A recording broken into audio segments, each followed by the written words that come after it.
नारी शक्ति का वो जो था करिश्मा था, जो आज तक हर महापुरुषों के, हर वीर लोगों के, हर शूरवीर लोगों के साथ होता हुआ आया, वो ही नाहिद के साथ इकरा का था। इकरा हुआ, लेकिन इकरा के रगों में एक तो राजनीतिक खून है। भाई आपके घर की लड़की है, मेरे घर की है, कोई और लड़की जिसकी रगों में खून नहीं है। अब आप ये कहोगे कि भाई तबस्सुम ऐसी थी, लेकिन तबस्सुम और इकरा में मैं आपको एक अंतर बताऊं। तबस्सुम उसकी माँ तो है, लेकिन तबस्सुम का अगर बैग देखोगे आप राजनीतिक दृष्टिकोण से, तो उसकी रगों में वो खून नहीं था जो राजनीतिक खून होना चाहिए। वो एक गृहिणी थी, एक परिवार की बहू थी, और उसने वही काम किया जो एक महिला को करना चाहिए घर में। उसके बाद में पैदा होती है इकरा। इकरा की रगों में एक नहीं, तीन राजनीतिक लोगों का खून आया। उसके बाबा का, फिर बाप का, फिर माँ का। ये तीन राजनीतिक खून उसकी रगों में है। तो राजनीतिक परिवार से ही राजनीतिक सोच है, राजनीतिक ब्लड है। उसके अलावा फिर पढ़ाई। अगर आप यहाँ तबस्सुम को ये कहें कि भाई वो कुछ नहीं कर पाई थी, वो लोगों ने उसे हमेशा यही कहा कि ये निठल्ली रही, कुछ नहीं करा, तो वो करती भी क्या उसकी एजुकेशन में और इकरा की एजुकेशन में तो जमीन आसमान का फर्क है। वो लड़की इतनी पढ़ी लिखी, इतनी टैलेंट है, इतनी माइंडेड है, और इतनी शालीनता है, जो एक राजनीतिक लोगों में शालीनता होनी चाहिए, वो इकरा में है। आज के दिन तो भाई साहब, ये छोटा मोर बड़ी बात, अगर मैं ये कहूँ, जैसा कि हमने पहले एक बार कहा था कि जिले की तीनों सीटें ही इस बार भाजपा हार रही, तो मैं इस बार भी कहूँ, इकरा के सामने कोई भी आ जाइयो, जो भी आवेगा वही चुनाव हारेगा, इकरा ही चुनाव जीतेगी। ये मेरी भविष्यवाणी है, आज याद रखना। अगर टिकट मिला तो, ना मिली तो एक अलग बात। आपको अनाज नहीं मिला था, जो गेहूं आज भी 3,000 रुपए क्विंटल हो रहा ना, ये गेहूं आपको 6,000 रुपए क्विंटल मिलता, और गेहूं नहीं मिला था। गेहूं के बदले में आपको आटा मिलता, और आटे की उन पे थैलियों पे लिखा हुआ था, ये चॉकलेट फ्लेवर, ये केसर युक्त आटा, ये गुलाब युक्त आटा, उस पर ऐसा लिख के आपको 60-70 रुपए किलो के हिसाब से आटा मिला करता। ये होना जा रहा था इस देश में। ये तो इन सिखों का, इन किसानों का, इनका योगदान है कि इस देश को बचा लिया इन लोगों ने। अच्छा जी, इसमें क्या दोहरा है? अगर वो उन दिनों बिल वापस ना होते ना। सरकार तो कह रही है हमने गरीबों को राशन दिया लॉकडाउन में, कोरोना वायरस के मामले में। गरीबों को राशन दे के तो पंगु बना दिए भाई। एक सरकार आई थी मोरारजी देसाई की। मोरारजी देसाई के टाइम में बाढ़ आई थी बहुत ज्यादा। उस बाढ़ के टाइम पे मोरारजी देसाई ने गरीब लोगों के लिए एक योजना चलाई थी, और उस योजना का नाम था काम के बदले अनाज। आप काम करो और अनाज ले लो। उससे आदमी को मजदूरी मिली, सरकार ने मजदूरी करवाई, काम करवाया, और बदले में अनाज दे दिया। फ्री में अनाज दे रहे। इससे तो आपने निठल्ला कर दिया कि मजदूर को। किसान और मजदूर दो सगे भाई थे, और दोनों रल मिल के अपना काम किया करते थे। आज दोनों को अलग अलग कर दिया। मीडिया तो जो, हाँ मीडिया सच्चाई दिखा देती, लेकिन मीडिया तो जो है इस तरीके से पेश कर रही है सब बीजेपी सरकार को, इससे पहले कोई सरकार ऐसी। भाई कौन सा मीडिया? अब इसे गोदी मीडिया को मीडिया कह रहे, अब उसे मीडिया कह रहे जो उनसे लोगों ने अपने घरों में लगा रहा, वहां से लगा के रसोई से बाथरूम तक यही मीडिया है, छाया हुआ ये मीडिया होता तो रवीश कुमार कैसे आदमी को एनडीटीवी छोड़ना पड़ता क्या? एनडीटीवी खरीद रहे अडानी जी, इसका क्या मतलब? अडानी एक नया चैनल ना बना लेते, उसे रहने देते। रवीश को कहते कि तुम बोलो जितना बोल सको। जब सत्ता के खिलाफ बोलने वाला ही आदमी नहीं रहेगा, तो फिर सत्ता की मनमर्जी है, जो चाहे वो करे। उनकी गुंडागर्दी आप चाहे जितना करें, एक अच्छे लोकतंत्र के लिए तो विपक्ष का मजबूर होना बहुत जरूरी है। मैं नहीं कह रहा, बड़े बड़े राजनीतिज्ञ कहते हैं। अब बड़े विद्वान आदमियों में शुमार है आपका, लेकिन आपसे एक सवाल हम करते हैं।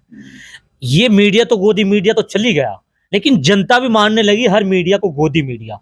क्या जनता की नजरों में अच्छी मीडिया की भी नजर, उनकी अच्छी मीडिया की भी जो है जो कमतर इज्जत बिठाई जा रही है जनता के नजर में, ये गलत है मुल्क के लिए या सही है? नहीं, वो तो गलत है। देखिए, मीडिया जो सोशल मीडिया जो काम कर रहा है, वो तो बिल्कुल अपनी ईमानदारी से, बड़ी निष्ठा से जनता के बीच में जाके, घर घर जाके, खेत में जाके वो इसके सर्वे कर रहा है। और वो जो दिखा रहा है सोशल मीडिया, तो बिल्कुल 100% अपनी जगह ठीक है। उनमें कुछ हो सके ऐसे भी बड़जाग रहे अराजक तत्व, वे आगे होंगे, कहीं कुछ चैनल ऐसे भी होंगे, लेकिन ज्यादातर तो सोशल मीडिया ठीक ठाक काम कर रहा। गोदी मीडिया जो है और सोशल मीडिया, दोनों में भिन्नता है, दोनों अलग अलग हैं। वो मीडिया अलग है, ये मीडिया अलग है। लेकिन हम लोगों को अगर देश को बचाना, तो मेरी जनता से एक अपील है कि दो चीज बंद कर दें। एक तो टीवी बंद कर दें, और एक अखबार बंद कर दें। दोनों चीज बंद कर दें, देश बच जाएगा। अगर जब तक ये दोनों चीज चलती रहेंगे, क्यों अखबार भी, इस पे भी सेंसर है, ये भी उनके अधीन है, जो सरकार कहलवाएगी वो कहेगा। और वो जो गोदी मीडिया है, वो तो 100 हम किराना लोकसभा पे लाते हैं। मुनव्वर हसन जी थे, आपकी उम्र के, क्योंकि जिस वक्त आपके ऊपर जवानी होगी, आप नेतागिरी में बड़े एक तैयार रहते होंगे, उस वक्त के मुनव्वर हसन जी का दौर आपने देखा होगा। मुनव्वर हसन जी के अंदर जो बातें थी, क्या वो इकरा हसन के अंदर आपको नजर आती है? मुझे उससे भी ज्यादा आती है। मनव्वर हसन को भी हमने देखा खूब, हालांकि मैं तो मनव्वर हसन का बहुत फैन नहीं रहा था। इस वजह से नहीं रहा था क्योंकि हम तो उन दिनों संघ से जुड़े हुए लोग थे, आरएसएस से। आरएसएस से, और भाजपा ही हमने ज्वाइन कर रखी थी। लेकिन मनव्वर में भी बहुत खूबियां थी, मैं उनका बहुत बड़ा आलोचक भी नहीं हूँ। भले ही हमारा रास्ते अलग अलग थे, हमारी हम उम्र भी थे, साल 6 महीने की छोट बढ़ाई रही होगी मनव्वर हसन में और हमारे में। लेकिन मनव्वर का जितना अवलोकन मैंने किया है उससे इकरा हसन कई गुणी आगे है। इकरा हसन में शालीनता है, समझ है, पढ़ाई है और शिष्टाचार है, सभ्यता है, संस्कृति है। उस लड़की को मैं दोबारा एक बात अपनी ये कह रहा कि उस लड़की को आप साधारण लड़की मत समझें। साधारण कैसे ना समझे, बात थोड़ी सी समझाएंगे तो तभी तो देखने वाले समझेंगे। क्या इकरा हसन के पास एजुकेशन है, थोड़ा बताएंगे उसके बारे में, अगर आपको नॉलेज है तो। मैं क्या सारा क्षेत्र जानता है, वो इतनी अच्छी, इतनी well qualified, law post graduate law से एलएलएम लड़की, अंतरराष्ट्रीय पॉलिटिक्स में पीएचडी वगैरह कर रही, इतनी माइंडेड लड़की है। उसका मैं क्या बताऊं, तो कोई भी बता देगा वो तो पढ़ी लिखी लड़की है, उसका व्यवहार, उसका चेहरा बता रहा पढ़ी लिखी है, इसमें क्या दो राय है। वो तो आप आराम से उसे पूछ सको कि भाई तेरी कितनी क्वालिफिकेशन है, लेकिन जितनी मुझे जानकारी है उसके हिसाब से वेल क्वालिफाइड है, बहुत ज्यादा। दोस्तों मैं शहजाद बदरी, आप देख रहे हैं सोशल जस्टिस नेटवर्क। आज हम मौजूद हैं शामली शामला के जो पूर्व प्रधान हैं और रहे हैं उद्धर सिंह चौहान जी। इनका परिचय अगर हम कराएं तो कहीं ना कहीं इनकी जो हस्ती है और इनके जो चर्चित नाम है और इनकी जो भविष्यवाणी होती है आखिर में चलकर, वो कहीं ना कहीं हकीकत में तब्दील हो जाती है। हमने इससे पहले भी इनसे बात की, लेकिन आज हम फिर से इनके साथ चर्चा करने वाले हैं। आपका बहुत बहुत शुक्रिया। धन्यवाद शहजाद भाई, धन्यवाद। हम आज आपसे सवाल करते हैं कि आपने समाज सेवी के नाम से आपका नाम मशहूर है, आपने कितनी उम्र हो चुकी है और कितनी आपने जो हादसे देखे हैं सियासत के, लोकसभा किराना के, वो थोड़ा सा आप बताएंगे अपनी उम्र में किन किन लोकसभा आपने देखी है।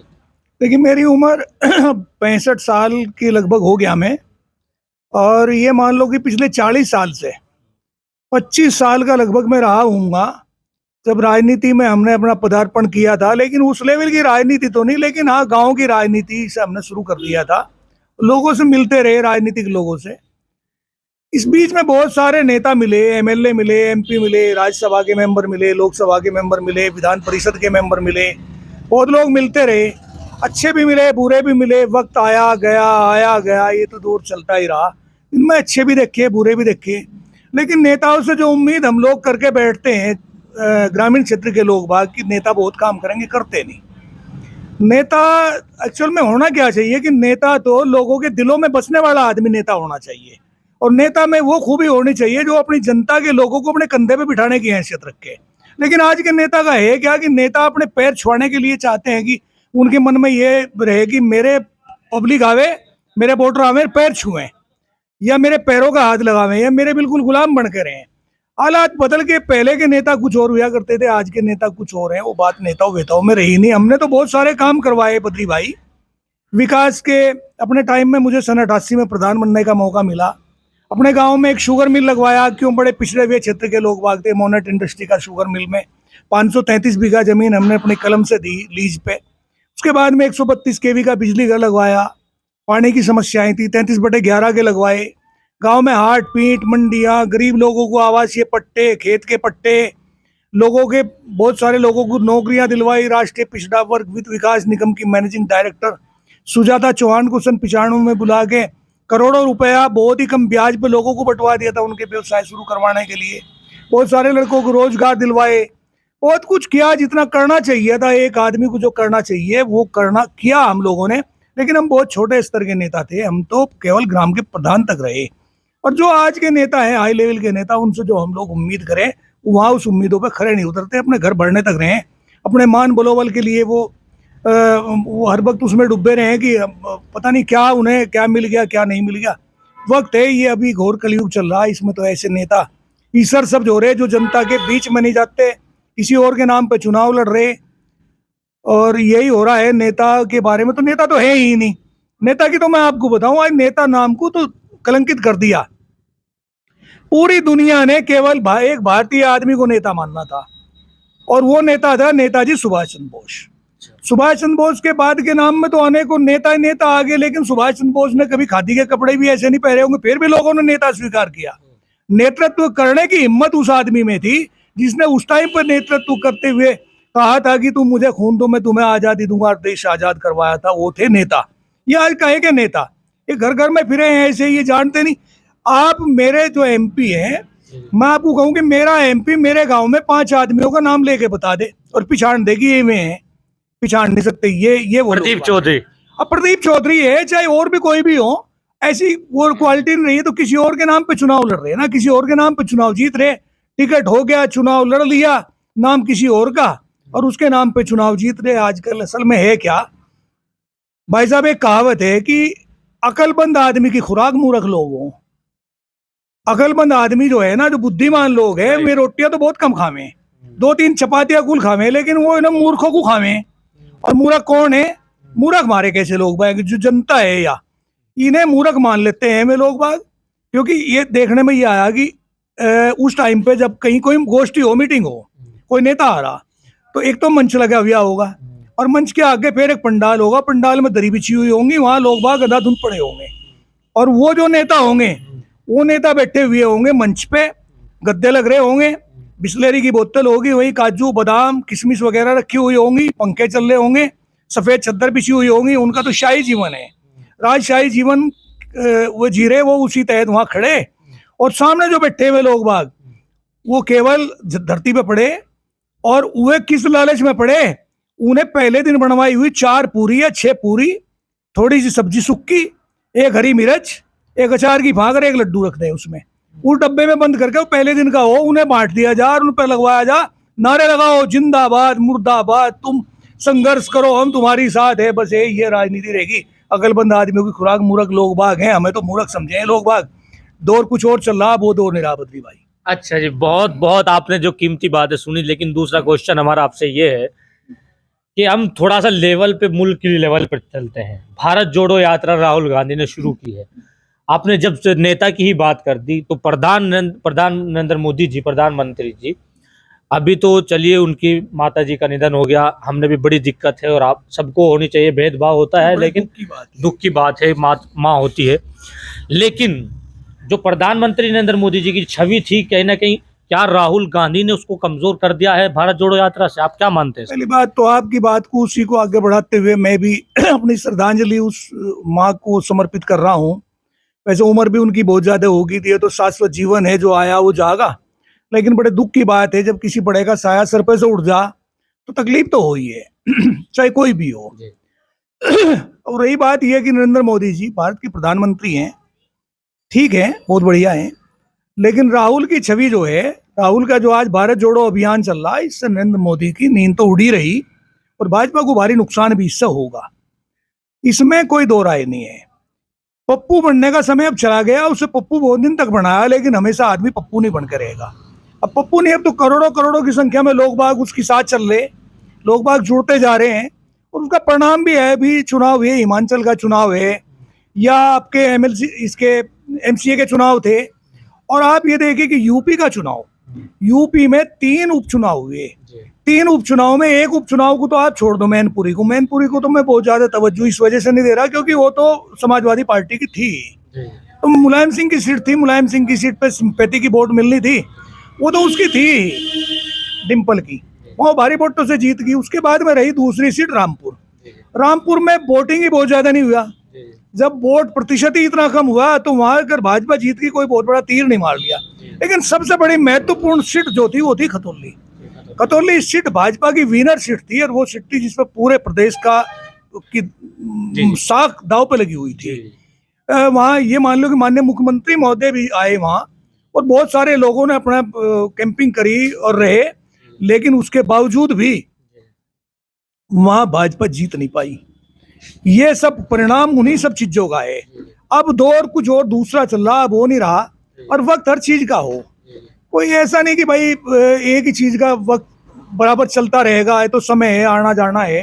राहुल गांधी की छवि बढ़ती जा रही है, और इससे नरेंद्र मोदी की छवि पर फर्क तो पड़ेगा। अच्छा, आप जिस इलाके से आते हैं वो है कैराना इलाका, कैराना लोकसभा, यहाँ भी बड़े उटपटांग हुए हैं, जिस तरीके से कभी किसी नेता को जेल भेजा गया, कभी किसी नेता को जो है ऊपर लाया नीचे लाया। लेकिन अब अगर आप देखेंगे नाहिद हसन जेल से बाहर आ गए हैं, तो नाहिद हसन को और इकरा हसन में आप क्या नजर देखते हैं? क्या प्रदीप चौधरी जो लोग यहाँ के एमपी है, लोकसभा में जो चेहरा होगा हराने में या लड़ने में, मुकाबला करने में, कौन सा चेहरा मजबूत होगा? देखिए भाई साहब, आज एक कटु सत्य बताऊं आपको, जी। एक कड़वा सच। पहली बात तो है कि प्रदीप चौधरी नेता ही नहीं है। प्रदीप चौधरी पहले जो चुनाव लड़ते रहे वो पिताजी के, उनके पिताजी बहुत बढ़िया आदमी थे। मास्टर कंवरपाल जी तो नेता थे, जमीन से आए थे, बहुत ही बढ़िया लोगों में थे। प्रदीप वहां तक नहीं है। शराफत है, भले आदमी है, होंगे, उससे हमें क्या लेना देना। शरीफ है तो अपने लिए, बदमाश है तो अपने लिए, जनता को तो काम चाहिए। अब रही बात उनके सामने नाहिद हसन, नाहिद हसन ने चुनाव लड़ा। ये चुनाव नाहिद का नहीं था, ये चुनाव था इकरा का, विधानसभा का जो चुनाव था। उसके बाद में आपको मैं एक बड़ी अजीब बात बताऊं कि इसी दौर में दो नेताओं पे गाज पड़ी। एक थे आजम खां और एक थे नाहिद हसन। आजम खां को बिल्कुल सरकार ने मिट्टी में मिला दिया। अगर आप देखें तो काफी कोई नुकसान होने दिया, वही नुकसान देने का प्रयास किया जा रहा था नाहिद हसन को। लेकिन नाहिद हसन के पीछे एक ऐसी शख्सियत लगी हुई थी जो, अगर आप इतिहास पढ़े तो किसी भी महापुरुष, किसी भी शूरवीर, किसी भी बड़े आदमी के उत्थान के लिए उसका होना जरूरी है, और वो होती है एक महिला। नाहिद के साथ भी एक महिला थी, वो महिला थी उसकी बहन इकरा हसन। इकरा हसन को अगर आप साधारण में लेके चलें, उसे एक छोटी सी कोई वैसी मानने कि भाई ये कुछ साधारण लड़की है, वो आम लड़की से हटके है। जो मेरे घर में या आपके घर में जो लड़कियां पैदा हों, लड़कियों से थोड़ा भिन्न है वो। और उसी लड़की की मेहनत थी, उसका काम था कि उसने उस लड़के को, नाहिद को, बचा के लाई। चित्रकूट जेल में भेजने का कारण कुछ और था, चित्रकूट जेल से बचाया,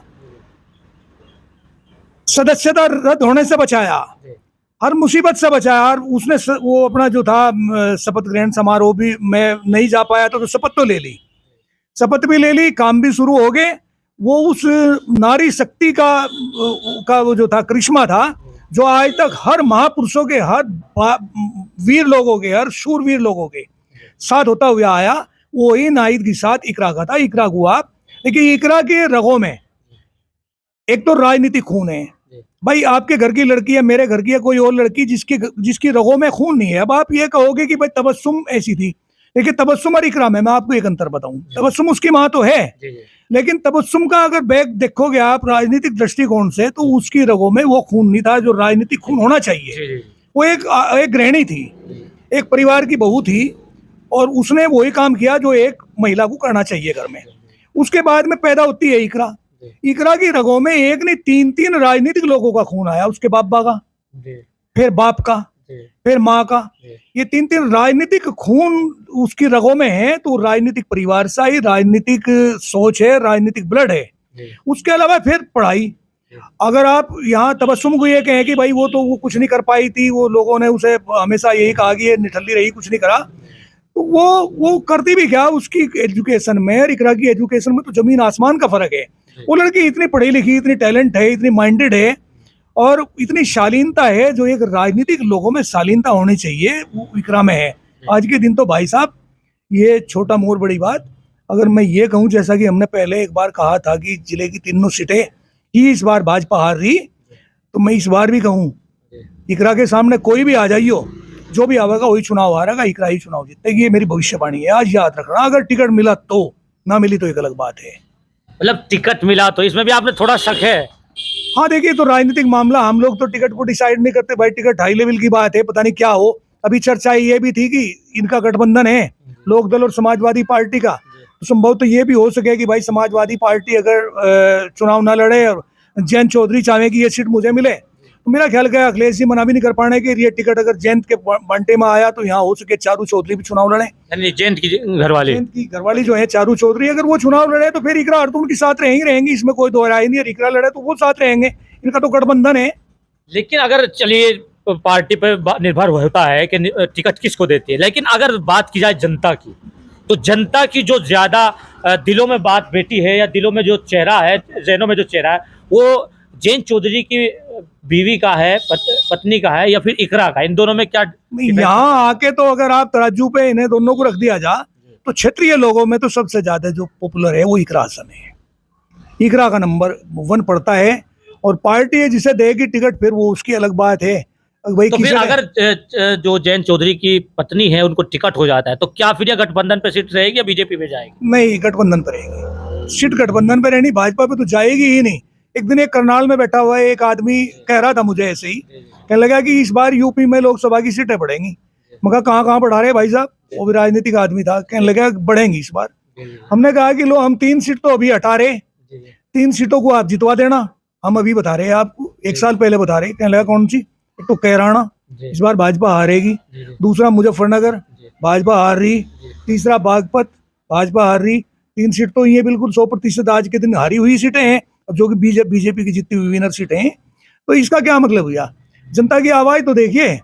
आज के दिन यार किसान परेशान है, मजदूर परेशान है, युवा परेशान है, व्यापारी परेशान है, खुश कौन है? लेकिन बीजेपी तो कहती है डबल इंजन की सरकार है, कानून व्यवस्था में हम नंबर 1 पे है उत्तर प्रदेश में। तो डबल का सांग है इनका। डबल तो इन्होंने किसान की आई भी करी थी सन 22 में, 22 खत्म ही हो लिया। आज मेरा ख्याल के 30 दिसंबर है, 30 दिसंबर तक भी डबल नहीं हुई, तो फिर डबल कब होगी?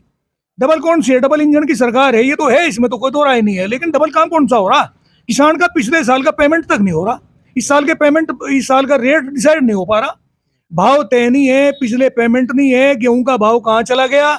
जो लोग बात कल कहा करते थे कि कृषि बिल जो है बहुत फायदे की चीज है, कहाँ फायदे की चीज है? अगर ये अडानी और अंबानी की तिजोरियों में अनाज जाता ना, बद्री भाई मैं आपको ये बताऊं कि ये आपको अनाज नहीं मिला था। जो गेहूं आज भी 3,000 रुपए क्विंटल हो रहा ना, ये गेहूं आपको 6,000 रुपए क्विंटल मिलता, और गेहूं नहीं मिला था। गेहूं के बदले में आपको आटा मिलता, और आटे की उन पे थैलियों पे लिखा हुआ था ये चॉकलेट फ्लेवर, ये केसर युक्त आटा, ये गुलाब युक्त आटा, उस पर ऐसा ऐसा लिख के आपको 60 और 70 रुपए किलो के हिसाब से आटा मिला करता। ये होना जा रहा था इस देश में। ये तो इन सिखों का, इन किसानों का, इनका योगदान है कि इस देश को बचा लिया इन लोगों ने। अच्छा जी, इसमें क्या दो राय है? अगर वो उन दिनों बिल वापिस ना होते ना। सरकार तो कह रही है हमने गरीबों को राशन दिया लॉकडाउन में, कोरोना वायरस के मामले में। गरीबों को राशन दे के तो पंगु बना दिए भाई। एक सरकार आई थी मोरारजी देसाई की, मोरारजी देसाई के टाइम में बाढ़ आई थी बहुत ज्यादा। उस बाढ़ के टाइम पे मोरारजी देसाई ने गरीब लोगों के लिए एक योजना चलाई थी, और उस योजना का नाम था काम के बदले अनाज। आप काम करो और अनाज ले लो। उससे आदमी को मजदूरी मिली, सरकार ने मजदूरी करवाई, काम करवाया, और बदले में अनाज दे दिया। फ्री में अनाज दे रहे, इससे तो आपने निठल्ला कर दिया कि मजदूर को। किसान और मजदूर 2 सगे भाई थे, और दोनों रल मिल के अपना काम किया करते थे। आज दोनों को अलग अलग कर दिया। पहले हिंदू मुसलमान अलग अलग करे, फिर इन्होंने जातियों में बांट दिया, फिर किसान और मजदूर को बांट दिया। भाई एक कहावत है, जिसे मिले नू वो करे क्यों। नू का मतलब फ्री में, जिसे फ्री में मिल रहा हो क्यों करेगा? ताश खिलवा दिया हर आदमी को। इसका क्या मतलब हुआ यार? उन्हें काम पे लगाओ ना, आप उन्हें काम पे लगाओ। आप नरेगा कैसी मनरेगा कैसी योजना को कृषि से जोड़ दो, और मजदूरों को आप खूब दो अनाज। अनाज से हम कहाँ गुरेज करें? और फिर आपको एक बात बताऊं मैं, आप किसी भी गांव में सर्वे कर लो, गरीब है कौन? क्या वो गरीब है जो उन सब 75 रुपए की दारू का पौवा पीता हो शाम को जाके? क्या वो गरीब है जो सट्टा खेल रहा हो? वो गरीब है क्या? गरीब तो गांव में मुश्किल से 2 या 4 आदमी मिलेंगे, और बड़े बड़े आदमियों के जिनके ट्रैक्टर खड़े, जो पदाधिकारी जिनके घरों में सरकारी नौकरियां हैं, जो कार ले रहे, उनके भी कार्ड बन रहे, उनके घर में भी ना जा रहा। और है क्या वास्तविकता आपको बताऊं क्या? जिस दिन राशन बटे है ना, उससे अगले दिन किसी भी गांव में जाके खड़े हो जाइए, वहां तंगे वाले फिरे कंटा लिए हुए, और जितने चावल हमें गेहूं में, क्योंकि फ्री का तो राशन है ना, वो सारे को मोल खरीदते हैं 15, 16, 17 रुपए किलो के हिसाब से, और लोग बाग अपना काम कर रहे हैं। और जिस देश को कह रहे हैं विश्व गुरु भारत बनता जा रहा, जिस आदमी ने केसीसी ले लिया ना किसान ने, बद्री भाई, वो केसीसी को जमा नहीं कर पा रहा, केसीसी का ब्याज भर रहा, या उसे बदलवा रहा, बढ़ा के बदलवा रहा, और दूध बेच के किसान अपना गुजारा कर रहे हैं। आज के दिन की पोजीशन यह है, जिस देश को कह रहे विश्व गुरु भारत बनता जा रहा। लेकिन मीडिया तो जो, हाँ मीडिया सच्चाई दिखा देती, लेकिन मीडिया तो जो है इस तरीके से पेश कर रही है सब बीजेपी सरकार को, इससे पहले कोई सरकार बद्री भाई कौन सा मीडिया? अब इसे गोदी मीडिया को मीडिया कह रहे, अब उसे मीडिया कह रहे जो उनसे लोगों ने अपने घरों में लगा रहा, वहां से लगा के रसोई से बाथरूम तक यही मीडिया है, छाया हुआ ये मीडिया होता तो रवीश कुमार कैसे आदमी को एनडीटीवी छोड़ना पड़ता क्या? एनडीटीवी खरीद रहे अडानी जी, इसका क्या मतलब? अडानी एक नया चैनल ना बना लेते, उसे रहने देते, रवीश को कहते कि तुम बोलो जितना बोल सको। जब सत्ता के खिलाफ बोलने वाला ही आदमी नहीं रहेगा, तो फिर सत्ता की मनमर्जी है, जो चाहे वो करे। उनकी गुंडागर्दी आप चाहे जितना करें, एक अच्छे लोकतंत्र के लिए तो विपक्ष का मजबूत होना बहुत जरूरी है। मैं नहीं कह रहा, बड़े बड़े राजनीतिज्ञ कहते हैं। अब बड़े विद्वान आदमियों में शुमार है आपका, लेकिन आपसे एक सवाल हम करते हैं, ये मीडिया तो गोदी मीडिया तो चली गया, लेकिन जनता भी मानने लगी हर मीडिया को गोदी मीडिया। क्या जनता की नजरों में अच्छी मीडिया की भी नजर उनकी अच्छी मीडिया की भी जो है जो कमतर इज्जत बिठाई जा रही है जनता के नजर में, ये गलत है मुल्क के लिए या सही है? नहीं, वो तो गलत है। देखिए, मीडिया जो सोशल मीडिया जो काम कर रहा है वो तो बिल्कुल अपनी ईमानदारी से, बड़ी निष्ठा से जनता के बीच में जा जाके, घर घर जाके, खेत खेत में जाके वो इसके सर्वे कर रहा है। और वो जो दिखा रहा है सोशल मीडिया तो बिल्कुल 100% अपनी जगह ठीक है। उनमें कुछ हो सके ऐसे भी प्रजाग रहे अराजक तत्व, वे आगे होंगे, कहीं कुछ चैनल ऐसे भी होंगे, लेकिन ज्यादातर तो सोशल मीडिया ठीक ठाक काम कर रहा। गोदी मीडिया जो है और सोशल मीडिया दोनों में भिन्नता है, दोनों अलग अलग है। वो मीडिया अलग है, ये मीडिया अलग है। लेकिन हम लोगों को अगर देश को बचाना, तो मेरी जनता से एक अपील है कि 2 चीज बंद कर दें। एक तो टीवी बंद कर दें और एक अखबार बंद कर दें। दोनों चीज बंद कर दें, देश बच जाएगा। अगर जब तक ये दोनों चीज चलती रहेंगे, क्यों अखबार भी, इस पे भी सेंसर है, ये भी उनके अधीन है। जो सरकार कहलवाएगी वो कहेगा। और वो जो गोदी मीडिया है वो तो 100 की 100% बिकी चुका। चलिए, आपको फिर हम किराना लोकसभा पे लाते हैं। मुनव्वर हसन जी थे, आपकी उम्र के, क्योंकि जिस वक्त आपके ऊपर जवानी होगी, आप नेतागिरी में बड़े एक तैयार रहते होंगे, उस वक्त के मुनव्वर हसन जी का दौर आपने देखा होगा। मुनव्वर हसन जी के अंदर जो बातें थी, क्या वो इकरा हसन के अंदर आपको नजर आती है? मुझे उससे भी ज्यादा आती है। मुनव्वर हसन को भी हमने देखा खूब। हालांकि मैं तो मुनव्वर हसन का बहुत फैन नहीं रहा था, इस वजह से नहीं रहा था क्योंकि हम तो उन दिनों संघ से जुड़े हुए लोग थे, आरएसएस से, और भाजपा ही हमने ज्वाइन कर रखी थी। लेकिन मुनव्वर में भी बहुत खूबियां थी। मैं उनका बहुत बड़ा आलोचक भी नहीं हूँ, भले हमारा रास्ते अलग अलग थे, हमारी हम उम्र भी थे। 7-6 महीने की छोट बढ़ाई रही होगी मुनव्वर हसन में और हमारे में। लेकिन मुनव्वर का जितना अवलोकन मैंने किया है, उससे इकरा हसन कई गुणी आगे है। इकरा हसन में शालीनता है, समझ है, पढ़ाई है और शिष्टाचार है, सभ्यता है, संस्कृति है। उस लड़की को मैं दोबारा एक बात अपनी ये कह रहा कि उस लड़की को आप साधारण लड़की मत समझें। साधारण कैसे ना समझे? बात थोड़ी सी समझाएंगे तो तभी तो देखने वाले समझेंगे। क्या इकरा हसन के पास एजुकेशन है? थोड़ा बताएंगे उसके बारे में, अगर आपको नॉलेज है तो। मैं क्या, सारा क्षेत्र जानता है। वो इतनी अच्छी, इतनी well qualified, law, post graduate law से LLM लड़की, अंतरराष्ट्रीय पॉलिटिक्स में PhD वगैरह कर रही, इतनी माइंडेड लड़की है। उसका मैं क्या बताऊं, तो कोई भी बता देगा वो तो पढ़ी लिखी लड़की है। उसका व्यवहार, उसका चेहरा बता रहा पढ़ी लिखी है, इसमें क्या दो राय है? वो तो आप आराम से उससे पूछ सको कि भाई तेरी कितनी क्वालिफिकेशन है। लेकिन जितनी मुझे जानकारी है उसके हिसाब से वेल क्वालिफाइड है, बहुत ज्यादा पढ़ी लिखी लड़की है, ठीक पढ़ी लिखी है। पढ़ी लिखी का मतलब एक बात और है, पढ़ा लिखा होना और अनपढ़, ये कोई ऐसी बात नहीं कि अनपढ़ आदमी बहुत ज्ञानवान नहीं हो सकता। भाई बादशाह अकबर किसने पढ़ाया था? अनपढ़ था। आपका ये क्या नाम, इनका कबीर दास किसने पढ़ाया था? उससे बड़ा दार्शनिक नहीं हुआ। आपके ये जो थे रविदास जी, कहाँ पढ़े लिखे थे? अनपढ़ आदमी थे। कितने बड़े विद्वान आदमी थे।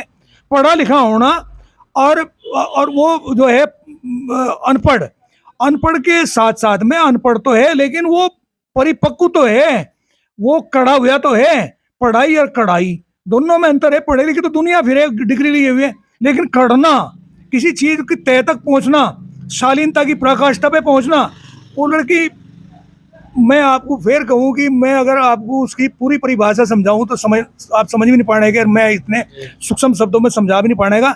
लेकिन भविष्य है उस लड़की का, और आपका भी भविष्य उस लड़की है, और हमारा भी उसी के साथ जुड़ा हुआ है। हम उस लड़की को बड़े दिल से पसंद करते हैं। कई बार उसे देख कर हमें ऐसा लगे कि हमारी लड़की है, और है भी हमारी। बहुत बहुत शुक्रिया प्रधान जी, आपने इतना वक्त दिया। आप अपने कीमती वक्त में से, प्रधान जी हमारे से वक्त निकालते हैं, और इनका जो परिचय था वो तो हमने आपसे, इन्होंने बता दिया था कि असल ये कहाँ से निकल कर कहाँ आए, और फिर ज़मीनी स्तर से जुड़े हुए एक आदमी ने अपनी तमाम वो बातें बताई, जो आप अगर उनको हकीकत समझते तो कमेंट बॉक्स में अपनी राय ज़रूर रखें। और बहुत बहुत शुक्रिया आपको प्रधान जी। धन्यवाद भाई साहब, नमस्कार बद्री भाई, आज अचानक मिल गए।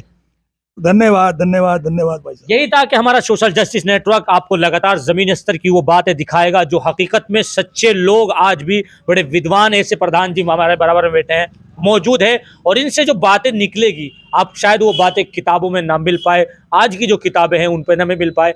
ये बातें बहुत कीमती बातें होती है। वीडियो पसंद आए तो वीडियो को जरूर शेयर करें, हमारे पेज को फॉलो जरूर करें, यूट्यूब चैनल को जरूर सब्सक्राइब कर लें। Thank you.